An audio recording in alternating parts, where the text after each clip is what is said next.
Example number 1।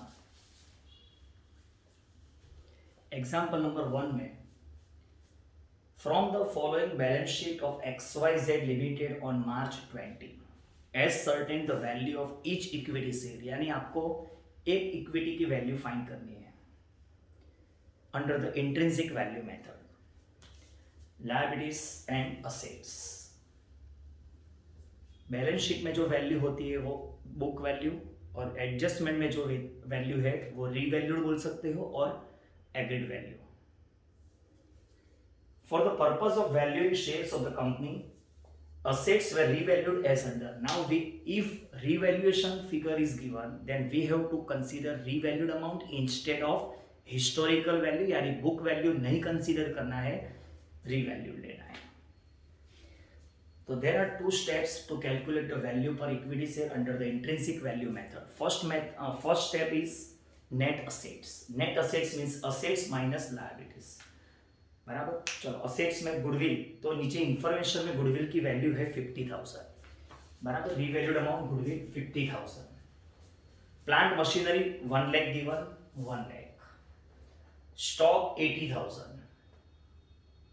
Land building cost plus 50%, तो land building की value ऊपर देखो 1 लाख है, उसमें 50% ऐड कर दो यानी 150। उसके बाद इन्वेस्टमेंट एट बुक वैल्यू, तो यानी सेम वैल्यू 60,000, इन्वेस्टमेंट 60,000। उसके बाद डेटर्स बुक वैल्यू लेस 10%, यानी जो ऊपर वैल्यू है उसमें से 10% लेस कर दो, 40 में से 10% लेस यानी 36,000। और अब देखो असेट्स में कौन सी असेट बाकी रह गई है, गुडविल आ गई, लैंड बिल्डिंग आ गया, प्लांट आ गई, इन्वेस्टमेंट आ गया, stock, debtors. Cash and bank उसकी एग्रीड वैल्यू सेम ही रहती है, cash and bank 24,000। Total of the assets 5 lakhs less. Liabilities में आपको कौन सी लायबिलिटीज, प्रेफरेंस कैपिटल है, चेक करो, yes 1 lakh first preference capital. उसके बाद थर्ड पार्टी लायबिलिटीज, तो क्रेडिटर्स है 40,000, टैक्स प्रोविजन भी है 20,000, अदर लायबिलिटीज है 10,000। और इंफॉर्मेशन में अभी देखो कोई, तो सेकंड एडजस्टमेंट देखो, preference dividend for the period 1920 is due। Third adjustment cancel कर देना, third adjustment preference dividend for the period 1920 is due यानी आउटस्टैंडिंग, यानी 1 साल का प्रेफरेंस डिविडेंड आपको पे करना बाकी है, बराबर। तो प्रेफरेंस कैपिटल कितनी है देखो ऊपर, डिविडेंड ऑलवेज कैपिटल पर कैलकुलेट किया जाता है, याद रखना। तो कैपिटल 1 लाख, डिविडेंड का रेट, तो प्रेफरेंस कितने परसेंट वाला है, प्रेफरेंस कैपिटल 10% लिख देना। ऊपर प्रेफरेंस शेयर्स लिखा है ना 1000, लायबिलिटीज में 1000 preference shares of 100 is fully paid, bracket में लिख देना 10%, यानी 1 लाख पर 10%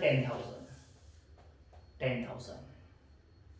लायबिलिटीज कंप्लीट हो गई 180 टोटल, इसमें से ये माइनस किया। Net assets available to equity share holders 320 divided by number of equity share. ऊपर इक्विटी शेयर के नंबर्स देखो कितने दिए हैं, इनर साइड पर लिखा है देखो 20,000 डिवाइड बाय 20,000, आंसर 16 रुपीज। बस ये सिंपल है।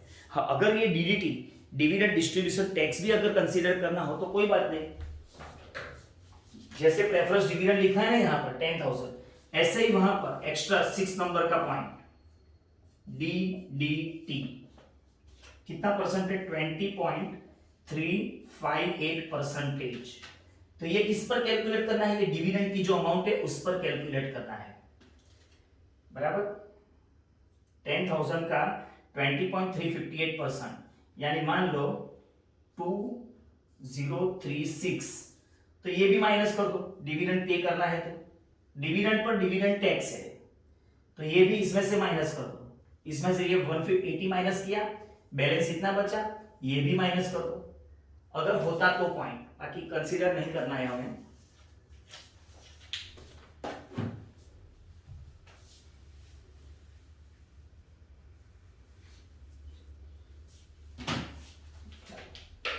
एग्जाम्पल नंबर 2 सेम स्टाइल से कैलकुलेट करना है। Following summarise balance sheet, liabilities, assets. चलो सबसे पहले फिक्स असेट्स में। तो फिक्स एसेट में इंफॉर्मेशन नंबर 1 देखो, for the purpose of valuation of sales fix asset revalued at 90%, यानी जो वैल्यू है उसका 90% वैल्यू अप तो है, यानी 10% डाउन कर देना है। 38 का 90%, 3420। इन्वेस्टमेंट टेकन 1080, इन्वेस्टमेंट की वैल्यू 1080 लेनी है। डेटर्स रिड्यूस बाय 5%, डेटर्स है 1278, उसमें से 5% लेस कर दो, 1214 100। इन एसेट साइड पर देखो, अब एसेट्स कौन सी बाकी है, फिक्स एसेट्स आ गई, इन्वेस्टमेंट आ गया, स्टॉक की कोई इंफॉर्मेशन नहीं तो एज इट इज 574, डेटर्स आ गया, cash and bank as it is 225, assets का टोटल। अब लायबिलिटीज में पहली preference capital, yes preference capital, बाद में थर्ड पार्टी लायबिलिटीज में debenture 8 lakhs, creditors 275, liabilities for expense 125। अब एडजस्टमेंट्स में कोई बाकी है तो third adjustment, interest on debenture is due for 9 months। देखो चेक करो, डिबेंचर 8 lakhs के है, 6% इंटरेस्ट है उसका, 6% डिबेंचर यानी 6% इंटरेस्ट, यानी 8 लाख पर 6% इनटू 9 months। वो तो आपको टीवाई एसवाई बीकॉम में हो तो आपको समझ में आना चाहिए, वो तो इंटरेस्ट कैलकुलेट कर सकते हो, बराबर। तो इंटरेस्ट ऑन डिबेंचर कितना आया, 36,000। And preference dividend for 20 is also due, dividend preference पर भी पे करना है। प्रेफरेंस ऊपर 10 लाख है, उस पर 5% प्रेफरेंस कैपिटल यानी 5% डिविडेंड यानी 50,000 आएगा, 10 लाख पर 50,000। लायबिलिटीज का टोटल माइनस किया, नेट असेट्स हो गया, वैल्यू पर share, net assets upon number of equity share कितने हैं देखो, 2 lakhs divide by 2 lakhs, answer will be 21.13 rupees per share. चलो हो गया यहाँ तक कंप्लीट।